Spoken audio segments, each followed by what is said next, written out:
No niin, se on taas se aika vuodesta. Aamu, pakkanen paukkuu ja sulla on tietysti kiire.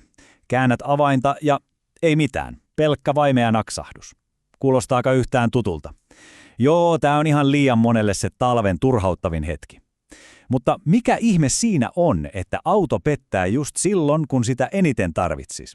No, nyt me pureudutaan tähän ihan kunnolla. Katsotaanpa nopeasti, mitä tänään on luvassa. Eli aloitetaan siitä kylmästä todellisuudesta. Sukelletaan sitten tieteeseen sen akun takana, käydään läpi ne perinteiset kikat, jotka harvoin toimii, ja sitten me katsotaan ihan suoraa ratkaisua ja miten se pelittää käytännössä.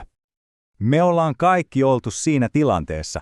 Se fiilis, kun oot myöhässä, ulkona on ihan jäätävän kylmä ja auto on vaan sitä mieltä, että ei, tänään ei mennä mihinkään. Se on vähän niin kuin sellainen jaettu kansallinen kokemus, mutta hei, ei sen tarvitsisi olla joka talvi sama juttu. Ja tässä tullaan siihen isoon kysymykseen. Miksi just pakkanen on se akun arkkivihollinen? Ja tiedättekö mitä? Vastaus ei löydy mekaniikasta, vaan ihan puhtaasta kemiasta. Okei, nyt mennään vähän syvemmälle. Akku on pohjimmiltaan sellainen pieni kemiallinen tehdas, ja niin kuin monissa kemian prosesseissa, lämpötila on ihan avainasemassa. Ajatellaanpa sitä akkua vähän niin kuin putkistona, jossa sähkö virtaa. No pakkasella se putkisto alkaa mennä vähän niin kuin hyhmään. Se kemiallinen reaktio siellä sisällä hidastuu ihan totaalisesti ja akun sisäinen vastus kasvaa.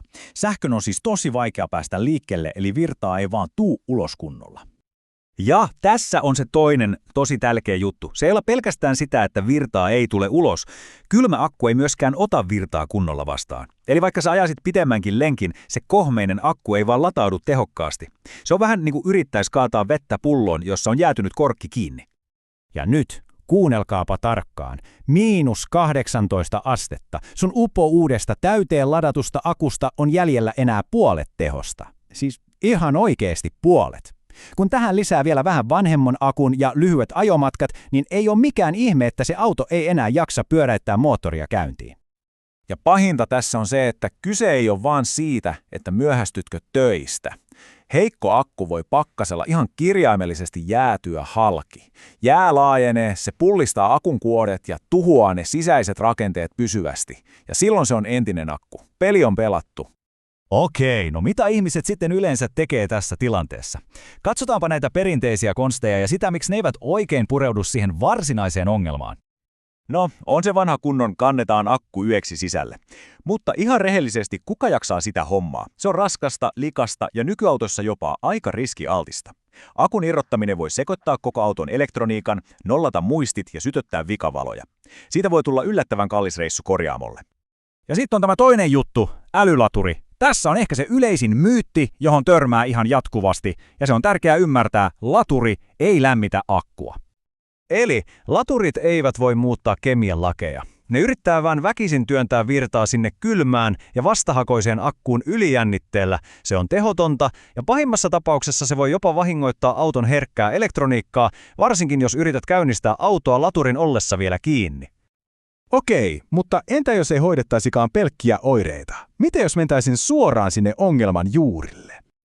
Ja idea on itse asiassa ihan nerokkaan yksinkertainen. Sen sijaan, että yritettäisiin väkisin ladata kylmää akkua, lämmitetään se ensin. Polaari-akkulämmittin on käytännössä ohut silikonimatto, joka kierrotaan akun ympärille ja joka pitää akun lämpimänä. Ihan kuin olisi kesä, vaikka ulkona paukkuisi pakkanen. Se on tehokas, turvallinen ja todella helppokäyttöinen.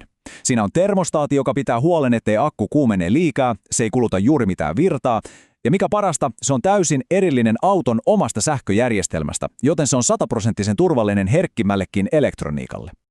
Mutta toimiiko tämä sitten ihan oikeasti, käytännössä? No aloitetaanpa aika vaativasta esimerkistä. Tämä on oululaisen Tervalentäjät-yhdistyksen tarina. Vuosikausia heidän Cessna-koneensa oli talvisin maassa, koska kylmä akku ei antanut tarpeeksi virtaa. Mikään ylläpitolaturi ei auttanut. Sitten he asensivat koneen akkuun tämän lämmittimen. Ja arvatkaa mitä? Ongelma katosi täysin. 2 kokonaista talvea ilman yhtään käynnistysongelmaa. 0. Ja tää on aika kova palaute, eikö? Kun ammattilentäjä, jonka työ riippuu siitä, että laitteet toimii, antaa tällaisen kommentin, niin voi olla aika varma, että ratkaisu on testattu ihan äärimmäisissä oloissa. Eikä tämä todellakaan ole mikään pelkkä lentokoneiden juttu. Tätä samaa tekniikkaa löytyy rekoista, matkailuautoista, veneistä, traktoreista ja työkoneista. Se on siis ratkaisu ihan kaikkiin ajoneuvoihin, joiden pitää vain toimia luotettavasti, kun pakkanen iskee. No niin, vedetäänpä homma pakettiin. Mitä tämä kaikki nyt sitten ihan käytännössä tarkoittaa just sulle ja sun autolle tänä talvena? No, hyödyt on aika selkeät ja konkreettiset. Ensinnäkin, luotettavuus. Sun auto lähtee käyntiin. Aina. Toiseksi akun käyttöikä pitenee huomattavasti, jopa tuplaantuu, koska se ei joudu jatkuvasti äärirajoille. Tämä tarkoittaa suoraa säästöä rahassa ja hermoissa. Ja kolmanneksi, suorituskyky. Lämmin akku latautuu kunnolla jo ihan 5 minuutin ajolla. Eli tätä ei kannata ajatella kuluna, vaan sijoituksena. Se on sijoitus luotettavuuteen ja omaan mielenrauhaan. Se on kertahankinta, joka tekee tulevista talviaamuista todella paljon helpompia. Ja onhan se hyvä tietää, että kyseessä on ihan suomalainen patentoitu keksintö. Se on kehitetty nimenomaan ratkaisemaan tämä todellinen ongelma, jonka me kaikki suomalaiset valitettavan hyvin tunnemme. Ja jätän teidät miettimään tätä yhtä kysymystä. Me lämmitetään auton moottori lohkolämmittimellä. Me lämmitetään sisätilat sisätilalämmittimellä. Niin miksi ihmeessä me emme lämmittäisi myös sitä kaikkein kriittisintä osaa, sitä koko auton sydäntä, eli akkua?